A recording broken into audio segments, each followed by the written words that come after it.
Hello, today I will show you how to vectorize a JPEG or PNG logo for free. First of all, open your internet browser because we don't need to do this anymore. Then enter Google and type Vectorizer.AI and press enter. Open the website that says Vectorizer.AI. Then upload your design and witness the wonders of artificial intelligence. It converts your logo to vector in a few seconds and offers you the option to download it in many different file formats.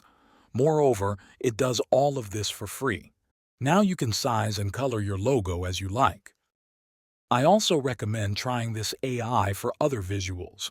You can get very good results, especially on icons and simple two-dimensional illustrations. Don't forget to like the video and subscribe to the channel for the continuation of such videos. Thanks.